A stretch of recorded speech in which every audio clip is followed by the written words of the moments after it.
अस्सलाम वालेकुम guys, I am here Musfa Fayaz. Welcome to my channel medical school learning. आज हम बात करने वाले हैं हेपेटाइटिस सी वायरस की। लास्ट टू टॉपिक्स यानी कि लास्ट टू वायरसेस हमारे हेपेटाइटिस बी और हेपेटाइटिस ए वायरस थे। तो अगर आप लोगों ने वो टॉपिक्स नहीं पढ़े हैं तो आप जाके मेरे चैनल पर वो वीडियोस देख सकते हैं, टॉपिक्स पढ़ सकते हैं। कंप्लीट डिस्क्रिप्शन है। मेरा नहीं ख्याल कि वो वीडियो देखने के बाद आपको बुक से पढ़ने की ज़रूरत है, लेकिन चलें आप अपनी उसके लिए पढ़ सकते हैं। लेकिन एज़ इट इज़ जो है वो तकरीबन हर चीज़ ही पूरी हो जाती है उन वीडियोस को देखने के बाद। तो आज हम लोग बात करने वाले हैं हेपेटाइटिस सी वायरस की। तो जब हम किसी भी वायरस को पढ़ना स्टार्ट करते हैं तो सबसे पहले हम उसकी मॉर्फोलॉजी देखते हैं कि इसकी जो है वो जनरल प्रॉपर्टीज़ क्या हैं, इसकी साइज़, इसकी इंक्यूबेशन पीरियड, इसकी फैमिली। तो चलें जी स्टार्ट करते हैं हम अपना टॉपिक को from morphology of hepatitis C. तो सबसे पहले लिखते हैं जी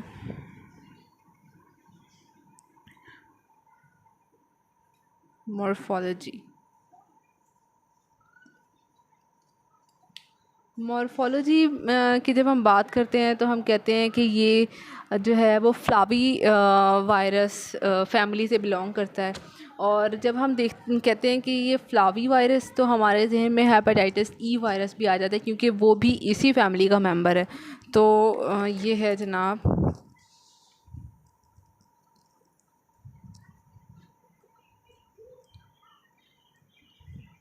फ्लावी वायरस फैमिली से। अच्छा जी, फ्लावी वायरस फैमिली से इसका ताल्लुक़ है। इसके अलावा जब हम देखते हैं कि एनवेलोप्ड है या नॉन एनवेलोप्ड है, तो हम कहते हैं कि ये है एनवेलोप्ड। एनवेलोप्ड वायरस है ये। इसका साइज़ जो है, इसका साइज़ आ जाता है फ्रॉम 30 to 60 नैनोमीटर्स आ जाता है इसका।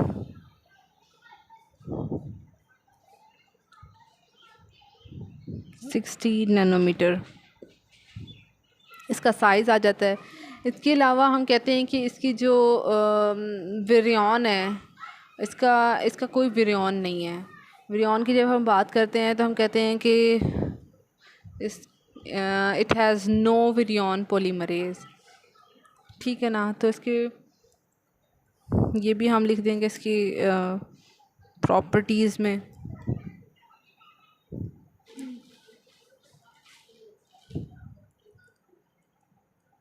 No virion polymerase.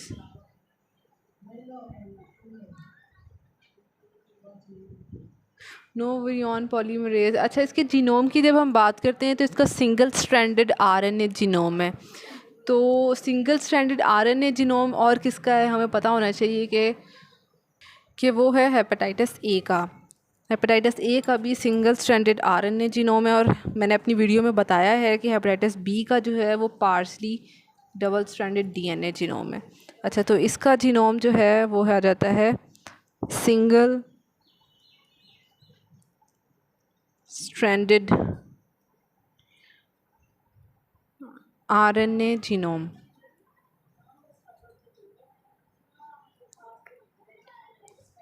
अच्छा जी, इसका आरएनए जीनोम है। इसके अलावा हम इसकी बात करते हैं जीनोटाइप्स की, तो इसकी 6 जीनोटाइप्स हैं।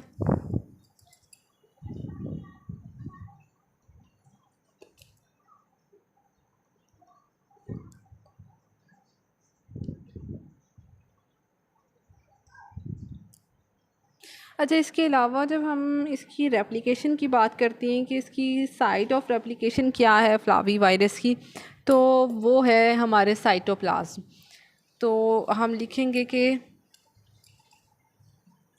इसकी जो रेप्लिकेशन हो रही है, इसकी इन साइटोप्लाज्म।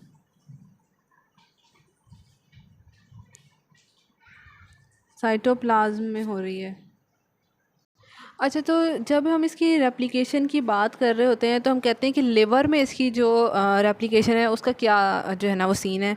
तो वो लिवर में जो उसकी रेप्लिकेशन है वो इन्हेंस हो जाती है because of micro liver specific micro RNA जो है हमारा, वो जो है ना वो इसकी रेप्लिकेशन वायरल की आरएनए की जो है ना वो करा देती है इन्हेंस रेप्लिकेशन। तो हम कहते हैं कि कौन सा है जनाब,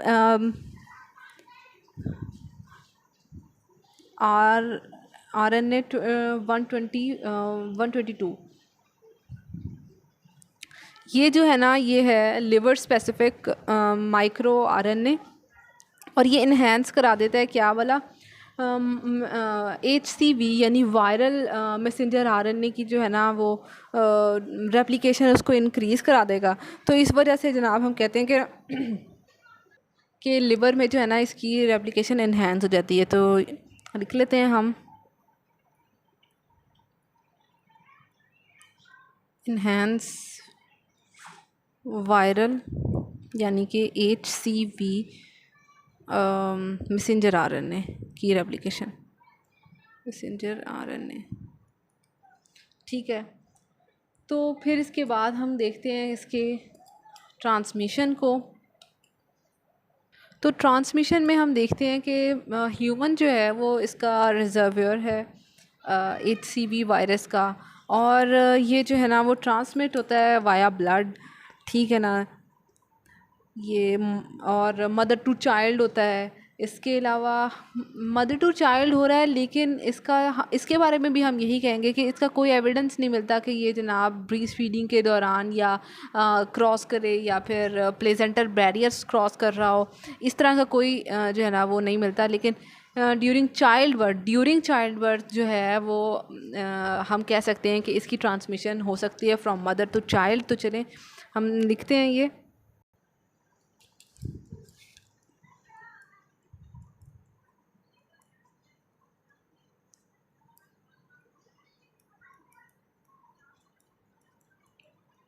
HCV, और ये ट्रांसमिट हो रहा है, ट्रांसमिट विया ब्लड ट्रांसफ्यूजन या नीडल्स, जैसे कि ड्रग अब्यूज़र्स एक सिरिंज से ही जो है वो मोस्टली कर रहे होते हैं। इस चीज़ का ख्याल अब पाकिस्तान जैसे कंट्री में ये जहाँ पर बहुत ज़्यादा हैं ये मसाइल, तो एक सिरिंज कंटेमिनेटेड है, वो काफ़ी सारे लोग उससे ही इंजेक्ट हो रहे हैं, तो ये फैलेगा उससे भी। अच्छा, विया ब्लड। इसके अलावा हम कहेंगे from mother to child during child birth,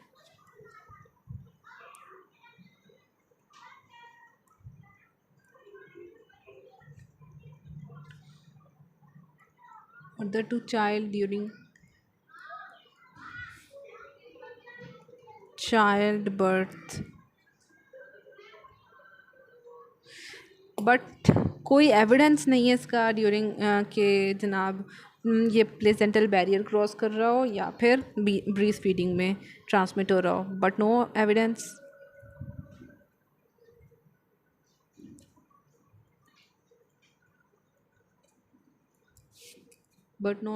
in breastfeeding.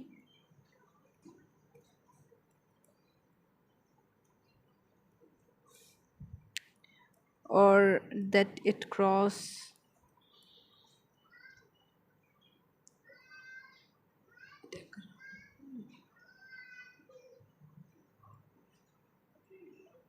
placental barrier.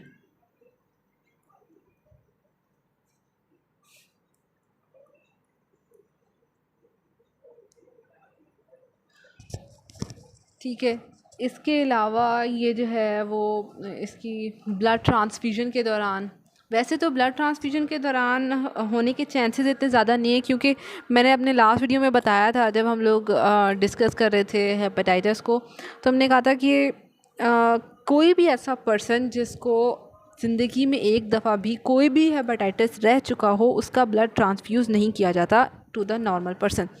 तो वेरी रेयर चांसेस हैं कि जो है ना वो ब्लड ट्रांसफ्यूजन के ज़रिए हो जाए जो है ना वो ये स्प्रेड हो, ट्रांसमिट हो ये वायरस, बट वेरी रेयर, क्योंकि हम पहले ही उस ब्लड को रिजेक्ट कर देते हैं जो पहले से कभी ज़िंदगी में हुआ हो ये हेपेटाइटिस का शिकार। Very rare in blood transfusion.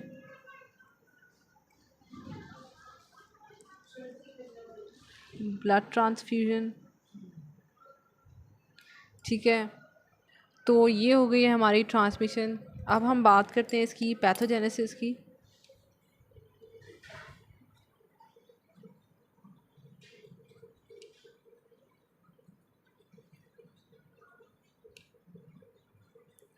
Pathogenesis की हम इसकी बात करते हैं तो कि कोई एविडेंस नहीं दिखता हमें कि हम जो है ना वो वायरस जो है वो कोई साइटोपैथिक इफ़ेक्ट क्रिएट कर रहा हो। यानी इसमें भी वही होगा कि हम अगर इन्फ्लेमेशन वगैरह हो रही है तो वो हमारे साइटोटॉक्सिक टी सेल रिस्पॉन्स जो है अगेंस्ट अ वायरल एंटीजन, उसकी वजह से हमारे इन्फ्लेमेशन या नेक्रोसिस होगी। तो हम ये नहीं कह सकते itself hepatitis C virus जो है वो करा रहा हो, मतलब क्या एनी चेंजेस इन सेल या इन्फ्लेमेशन या जो भी हमारे जो है वो हेपेटोसाइट्स को कुछ भी डैमेज कर रहा हो, इट सेल्फ नहीं करता। बट हमारे साइटोटॉक्सिक टी सेल्स जो हैं वो अपना रिस्पॉन्स जब शो करते हैं तो उसके नतीजे में हमारे हेपेटोसाइट्स मारे जाते हैं। तो हम कहेंगे कि नो एविडेंस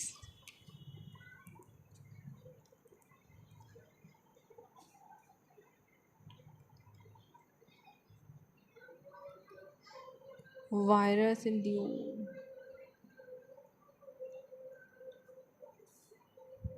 साइटोपैथिक, मतलब any change in the cell,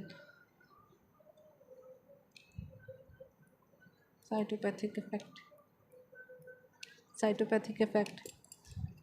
फिर इसके अलावा हम कहते हैं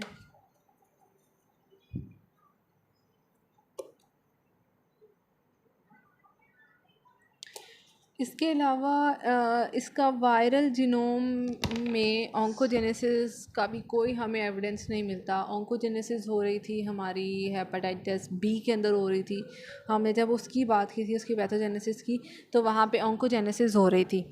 तो ऑन्कोजेनेसिस बेसिकली क्या कि ना हमारे जो ट्यूमर सप्रेसर P53 प्रोटीन है वो जनाब हमारी इनएक्टिवेट हो जाती है, जिसकी वजह से जो है वो हमारे कार्सिनोमा होता है, कैंसरस सेल्स इंक्रीज़ होते हैं। तो इसका कोई एविडेंस नहीं मिलता हमें इस वायरस के अंदर कि यहाँ पर कोई ऑन्कोजेनेसिस हो रही हो। तो हम कहेंगे no evidence, no evidence for oncogenesis.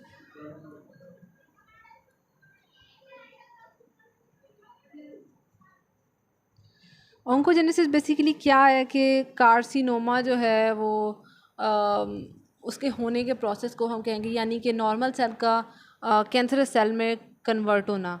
तो इसका मतलब है कि अगर ऑन्कोजेनेसिस नहीं हो रही है तो यानी कि P53 जो हमारा ट्यूमर सप्रेसिव प्रोटीन है उसको कुछ नहीं हो रहा, ठीक है ना। तो बेसिकली ये बात है ऑन्कोजेनेसिस, ठीक है। ऑन्कोजेनेसिस जो है वो उसका कोई नहीं दिखता हमें, ठीक है। इसके अलावा हम जब बात करते हैं इसकी पैथोजेनेसिस तो हम कहते हैं कि अल्कोहल यूज़र्स जो हैं वो एट हाई रिस्क होते हैं फॉर जो है ना वो कार्सिनोमा उनको हो सकता है। तो हम कहते हैं कि alcohol alcohol alcohol alcohol abusers के अंदर जो है वो कार्सिनोमा होने की बहुत ज़्यादा चांसेस हैं।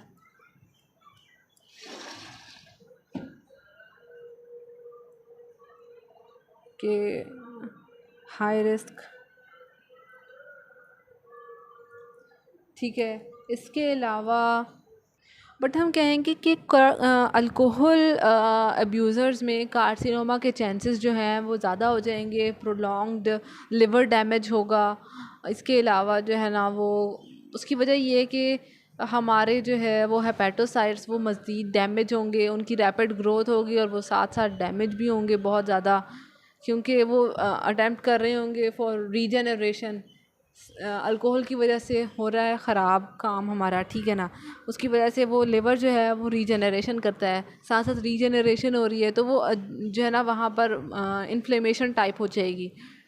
तो हम कहेंगे कि ऐसे पेशेंट को अल्कोहल जो है फौरी तौर पर रोक देनी चाहिए, क्योंकि ये यकीनन डेथ की तरफ उसे लेके जाएगा।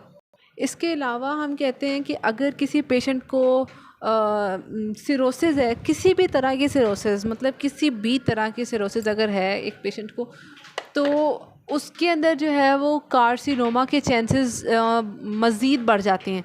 तो चलिए जी हम लिखते हैं ये कि सिरोसिस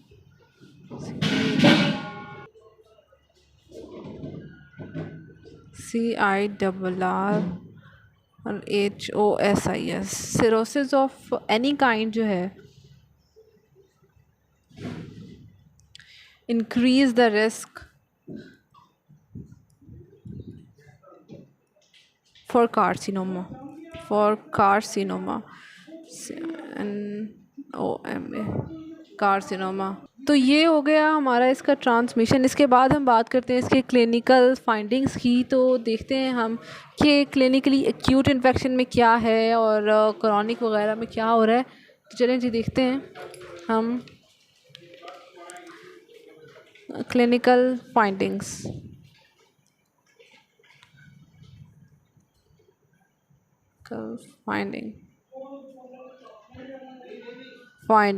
क्लिनिकल फाइंडिंग्स में हम कहते हैं कि एक्यूट इन्फेक्शन जो है ना वो माइल्डर है, ठीक है ना, माइल्ड है। और इसके अंदर क्या होता है कि वही fever, anorexia, nausea, vomiting, jaundice, ये सारी चीज़ें वही हैं जो हर हेपेटाइटिस में होती हैं। इसके अलावा डार्क और पेल फीसेस और डार्क यूरिन, इसके अलावा जो है वो हमारा ट्रांस अमाइनेज का लेवल जो है वो एलिवेट हो जाएगा। तो यही सारी चीज़ें इसकी क्लिनिकल फाइंडिंग्स में आएंगी। तो हम लिख लेते हैं चलें कि एक्यूट इन्फेक्शन जो है वो माइल्ड है। एक्यूट इन्फेक्शन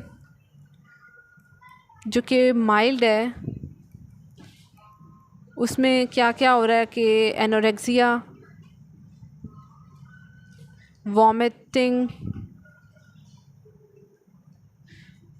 फीवर, जॉन्डिस, इसके अलावा ट्रांस अमाइनेज का लेवल जो है वो बढ़ जाएगा।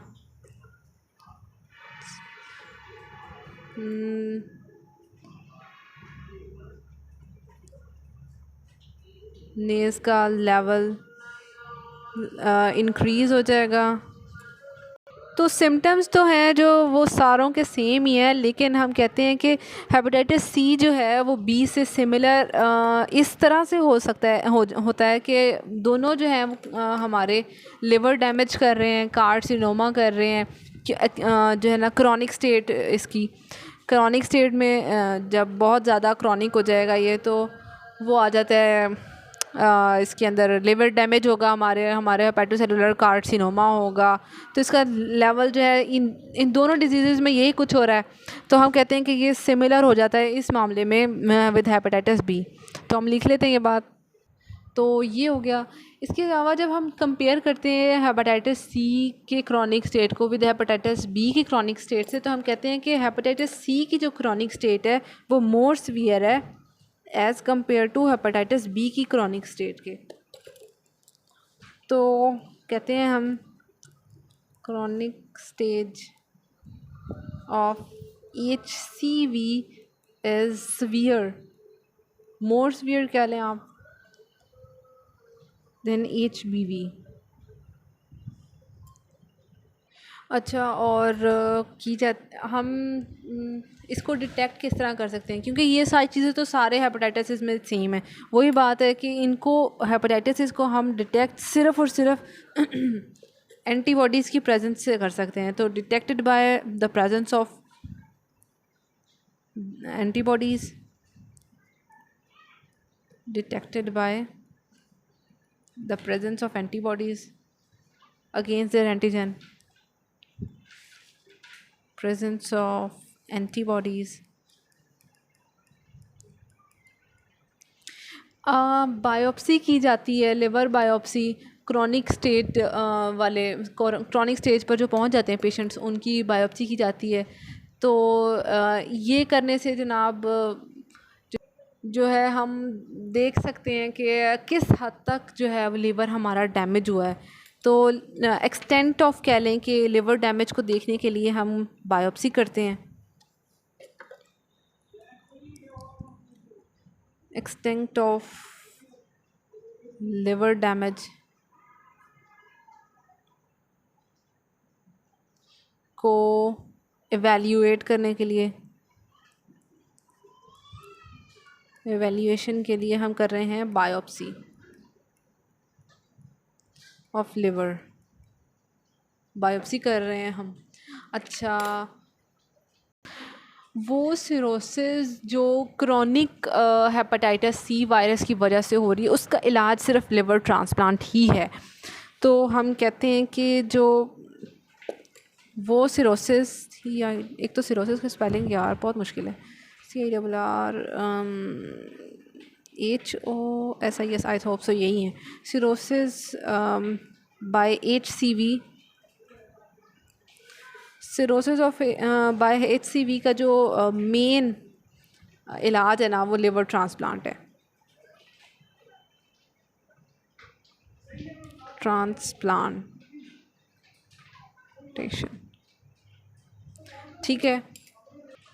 और ये भी हेपेटाइटिस बी की तरह जो है वो आर्थरेल्जिया, वेस्कुलाइटिस, जैसे मेरी वीडियो में आप लोगों ने देखा होगा, मैंने बताया था कि क्रॉनिक स्टेज में सम सिम्टम्स शो होते हैं, नहीं बल्कि क्रॉनिक नहीं, एक्यूट में मैंने बोला था, हाँ क्रॉनिक में तो वो ग्लोमेरुलस नेफ्राइटिस ग्लोमेरुलोनेफ्राइटिस आ जाता है।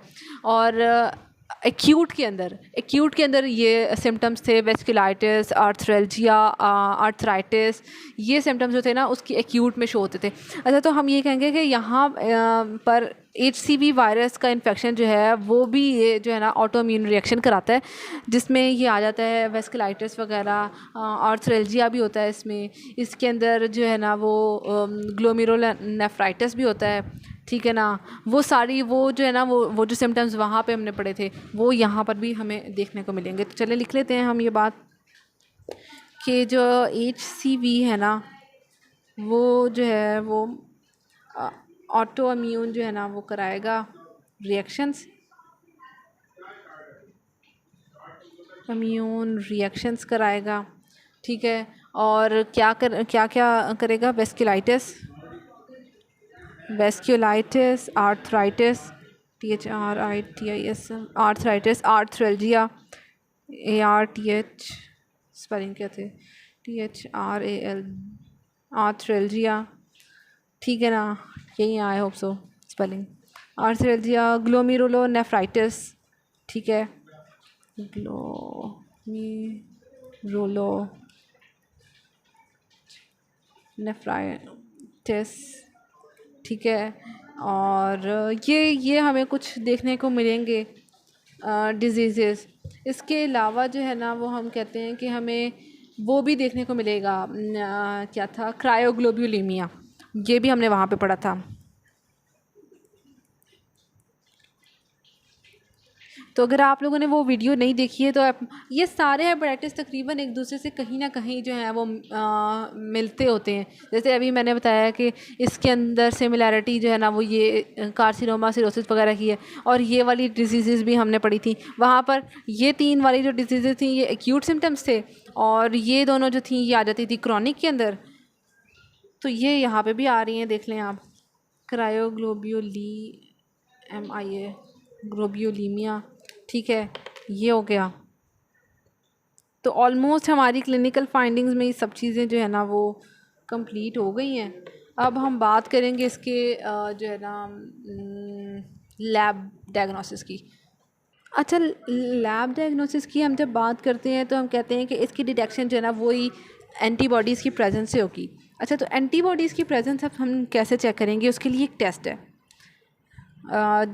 वो होगा हमारा एंजाइम लिंक्ड इम्यूनोसॉर्बेंट एसे, ठीक है ना, यानी कि कहलाएगा EL, चलिए लिख लेते हैं पहले, एंजाइम जेड, एंजाइम लिंक्ड अम्यूनोसॉर्बेंट, अम्यूनोसॉर्बेंट ऐसे, तो ये बन जाएगा ELISA,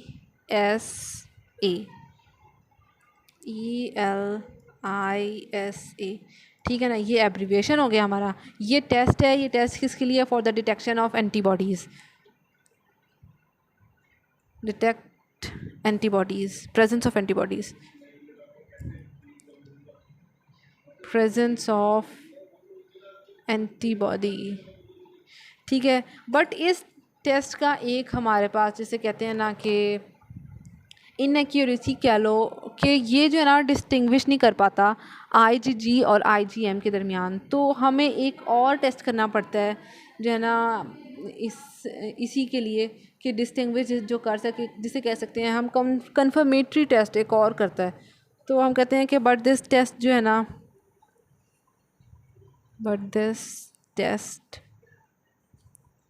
do not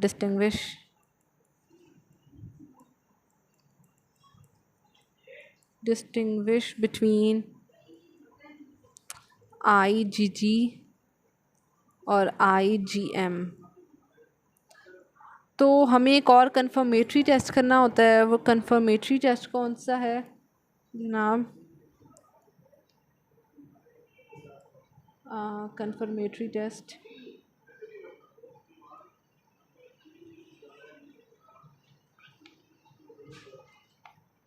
testers performed, जो कि है हमारा रिबा। रिबा से याद रहेगा, ये इसका एब्रीविएशन आसान है। तो रिबा क्या है जी?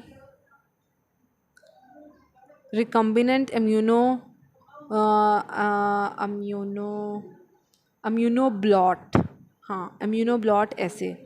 तो कहेंगे हम रिकम्बिनेंट अम्यूनोब्लॉट ऐसे। ये टेस्ट है confirmatory test for this ELISA, ये जो भी इसका आप प्रोनाउंस कर लें, एब्रीविएशन है ये, एंजाइम लिंक्ड इम्यूनोसॉर्बेंट ऐसे किया। तो इसका कन्फर्मेटरी टेस्ट है, ठीक है ना। और ये परफॉर्म किया जाता है इसके बाद, ठीक है ना।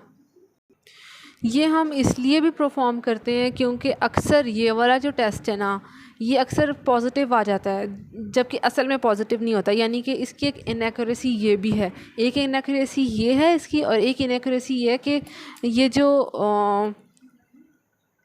ELISA वाला जो टेस्ट है, जो टेस्ट है ये जो है ना, वो फॉल्स पॉजिटिव आ जाता है समटाइम। तो अब अगर रिपोर्ट गलत आ रही है, ठीक है ना, तो बंदे का पता कैसे चलेगा एग्जैक्ट? एक बंदे को जो है ना वो गलत हो गया ये टेस्ट, तो एक्यूरेसी तो ना रही। टेस्ट तो इसलिए करा रहे हैं कि भाई पता चले कि है कि नहीं है।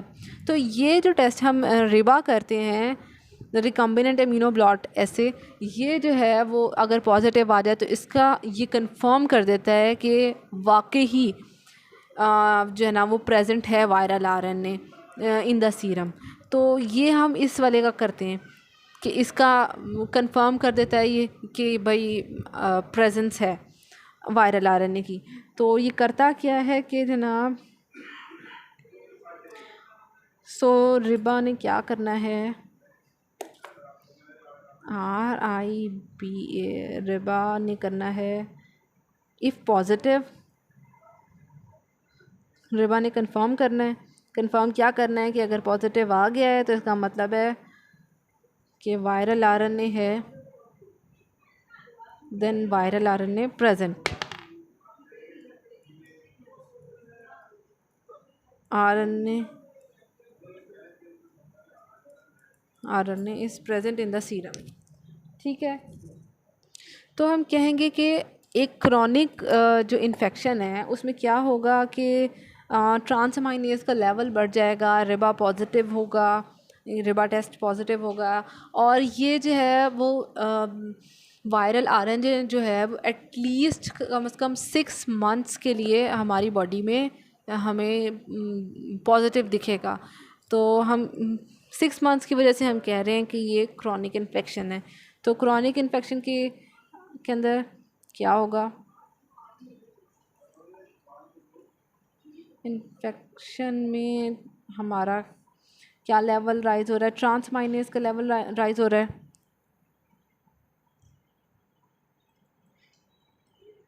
अमाइनेज राइज हो रहा है, ठीक है, और रिबा पॉजिटिव आ रहा है, रिबा टेस्ट पॉजिटिव है, ठीक है। इसके अलावा जो है ना वो 6 मंथ्स तक हमें वायरल आरएनए देखने को मिलेगा, मंथ्स तक वायरल आरएनए प्रेजेंट रहेगा, डिटेक्टेबल रहेगा, detectable.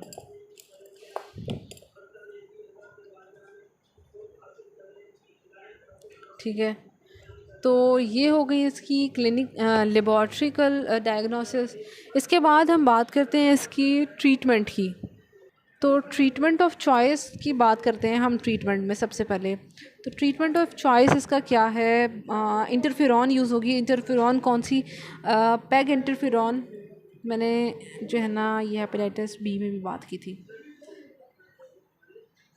Peg interferon alpha 2A, ये दोनों साथ हैं, ओहो अलग कर दिए मैंने।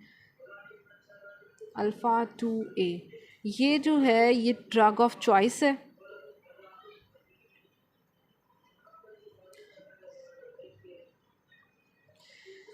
तो हम कहते हैं कि जो हमारा जीनोटाइप की हमने बात की थी इसकी मॉर्फोलॉजी के अंदर कि इसकी 6 जीनोटाइप्स हैं। तो जो है जीनोटाइप 1 से लेकर, तो हम कहते हैं कि जीनोटाइप 1 वाले जो है वो उनका जो इलाज चलता है वो तकरीबन चलता है हमारा 12 महीने तक। हाँ, 12 महीने तक तकरीबन चलता है।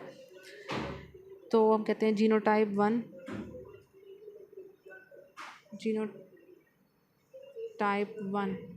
का जो ट्रीटमेंट है वो ट्रीटेड फॉर 12 मंथ्स। और जो जीनोटाइप 2 और 3 है ना,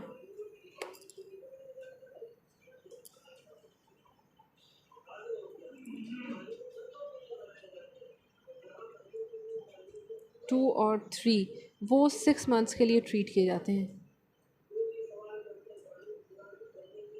ठीक है। इसके अलावा हम कहते हैं कि एक ड्रग है जिसका नाम है सोफोसबूविर। कौन सी है जी? SOFOSBUVIR,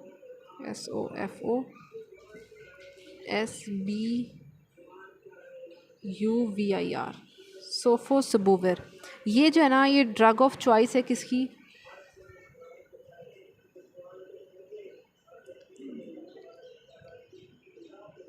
चॉइस है फॉर जीनोटाइप 1 से 4 तक, ठीक है। इसकी ये जीनोटाइप है, जीनोटाइप कह रही हूँ, ड्रग ऑफ चॉइस है। इसके अलावा भी कई ड्रग्स यूज़ की जाती हैं, जैसे कि आ जाती है रिबाविरिन, और मैं लिख लूँ इसको। तो हम इसके अलावा कहते हैं कि कौन कौन सी यूज़ हो जाती हैं।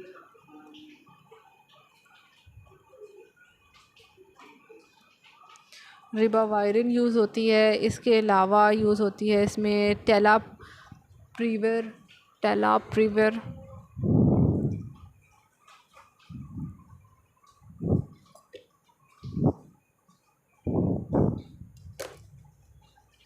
सिमीप्रीवर,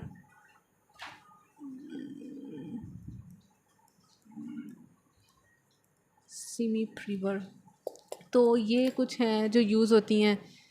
और इंटरफेरॉन जो है वो जो है ना वो इस रिकम्बिनेंट की ज़रूरत नहीं होती है इंटरफेरॉन के इसको मिलाया जाए उसके साथ रिबावायरिन के साथ। तो हम इसकी कम्बिनेशन नहीं करते हैं, इसको कंबाइन नहीं करेंगे इंटरफेरॉन को रिबावायरिन को, क्योंकि इटसेल्फ ये जो है ना वो इंटरफेरॉन हमारी in the form of peg interferon alpha 2A जो है वो ड्रग ऑफ चॉइस है हमारे पास, तो इट्स इनफ। ठीक है, उसके बाद हम बात करते हैं इसकी प्रिवेंशन की।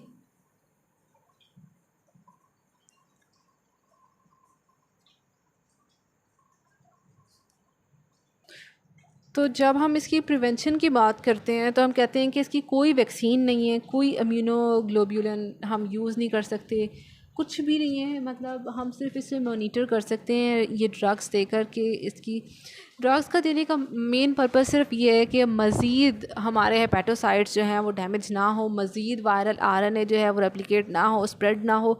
सिर्फ इतना हेल्प करती हैं जो ड्रग्स हैं, क्योर नहीं कर सकती हैं ये ड्रग्स। ये मैंने पहले भी कई दफ़ा अपनी वीडियोस में आप लोगों को क्लियर किया है। तो हम कहेंगे कि कोई वैक्सीन नहीं है इसकी प्रिवेंशन के लिए। ये CI है, नो वैक्सीन, नो